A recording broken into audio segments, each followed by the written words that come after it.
নমস্কার বন্ধুরা, আইবিবিএস ব্যাংকের ক্লার্ক পদে নতুন ভ্যাকান্সি বেরিয়ে গিয়েছে। তার আগে বলে রাখি, যারা এখনো পর্যন্ত আমাদের ইউটিউব চ্যানেলটিকে সাবস্ক্রাইব করনি, অবশ্যই চ্যানেলটিকে সাবস্ক্রাইব করে নাও এবং ডিসক্রিপশনে গিয়ে আমাদের হোয়াটসঅ্যাপ গ্রুপে যুক্ত হয়ে যাও। এখানে সমস্ত রকম চাকরির পরীক্ষার নোটিফিকেশন, বিজ্ঞপ্তি, অ্যাডমিট কার্ড, সমস্ত রকম তথ্য সবার আগে দেওয়া হয়। নোটিফিকেশন যেটা বলা হয়েছে, এটি একটি শর্ট নোটিফিকেশন বেরিয়েছে, তার জন্য এখানে পুরো ভ্যাকান্সিটি এখনো প্রকাশ করেনি। এটি ব্যাংকের ক্লার্ক পদে নিয়োগ হবে, যার এডুকেশন কোয়ালিফিকেশন থাকবে ব্যাচেলর ডিগ্রি অর্থাৎ গ্রাজুয়েশন এবং সঙ্গে কম্পিউটার নলেজ থাকা লাগবে। এই পরীক্ষাটির গুরুত্বপূর্ণ তারিখের মধ্যে যেটা শর্ট নোটিফিকেশন বেরিয়েছে সেটা হলো 29/7/2025 তারিখে। এর ফুল নোটিফিকেশন বেরোবে 1/8 অর্থাৎ আগস্ট মাসের 1 তারিখে।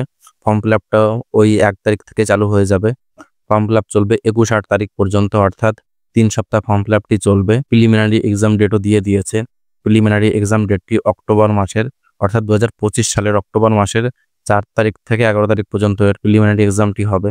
এরপরের মেন এক্সামটি হবে 2025 সালের নভেম্বর মাসের 29 তারিখের মেন এক্সামটি হবে। আবেদন মূল্য অর্থাৎ এই ফর্মটি ছাড়তে জেনারেল, ওবিসি, ইডব্লিউএস ক্যান্ডিডেটদেরকে 850 টাকা করে কাটাতে হবে। এসসি, এসটি, ইএসএম, পিএইচ অর্থাৎ ফিজিক্যাল হ্যান্ডিক্যাপ যারা আছে তাদেরকে 175 টাকা করে কাটাতে হবে। এই টাকাটির কোনো রকমের রিফান্ড দেওয়া হয় না। শিক্ষাগত যোগ্যতা বলতে এখানে গ্রাজুয়েশন পাস থাকা লাগবে এবং সঙ্গে কম্পিউটারের নলেজ থাকা লাগবে। প্রিলিমিনারি এক্সাম প্যাটার্ন, এখানে 3টে সাবজেক্ট স্টেজ থাকবে, যার মধ্যে ইংলিশে 30টি প্রশ্ন থাকবে, যার মান 1 নম্বর করে থাকবে, অর্থাৎ 30 নম্বর দেওয়া হবে, যার জন্য 20 মিনিটের সময় দেওয়া হবে। তারপরে থাকবে নাম্বারিক্যাল অ্যাবিলিটি অর্থাৎ অঙ্ক, 35টি অঙ্ক থাকবে, যার মান 35 নম্বর থাকবে, যার জন্য 20 মিনিট সময় দেওয়া হবে। তারপরে হলো রিজনিং অ্যাবিলিটি, এখানেও 35টি প্রশ্ন থাকবে, যার জন্য 35 নাম্বার দেওয়া হবে, যার সময় 20 মিনিট থাকবে, অর্থাৎ 100 নম্বরের পরীক্ষা হবে, যার জন্য 100টি প্রশ্ন থাকবে এবং 1 ঘন্টা সময় দেওয়া হবে।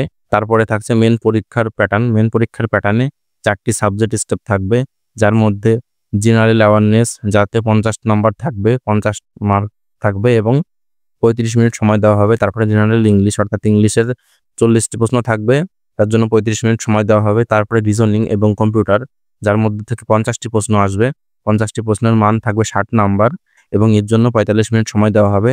তারপরে থাকছে কোয়ান্টিটিভ অ্যাপটিটিউড, যার জন্য 50টি প্রশ্ন থাকবে, যার জন্য 50 নাম্বার দেওয়া হবে এবং 45 মিনিট সময় দেওয়া হবে। টোটাল মেন পরীক্ষার 190টি প্রশ্ন থাকবে, যার জন্য 200 নাম্বার দেওয়া হবে এবং পরীক্ষাটি হবে 160 মিনিটের মধ্যে। বয়স সীমা 1/7/2025 তারিখ অনুযায়ী যাদের বয়স 20 থেকে 28 বছরের মধ্যে বয়স থাকবে এবং এসসি এসটিদের জন্য 5 বছরের ছাড়, ওবিসি ক্যান্ডিডেটদের জন্য 3 বছরের ছাড় দেওয়া হবে, তারা এই ফর্মটি ছাড়তে পারবে। সিলেকশন পদ্ধতি, প্রথমে প্রিলিমিনারি এক্সাম হবে, তারপরে মেইন এক্সাম হবে, তারপরে ডকুমেন্টস ভেরিফিকেশন হবে, তারপরে মেডিকেল এক্সামিনেশন হবে। যদি ভিডিওটি ভালো লাগে থাকে তাহলে অবশ্যই ভিডিওটিকে লাইক করে দেবেন এবং আমাদের চ্যানেলে নতুন এসে থাকলে অবশ্যই চ্যানেলটিকে সাবস্ক্রাইব করে দেবেন এবং ডিসক্রিপশনে গিয়ে আমাদের হোয়াটসঅ্যাপ গ্রুপে যুক্ত হয়ে যাবেন। এইখানে সমস্ত রকম চাকরির পরীক্ষার নোটিফিকেশন সম্বন্ধ বিজ্ঞপ্তি সবার আগে দেওয়া হয়।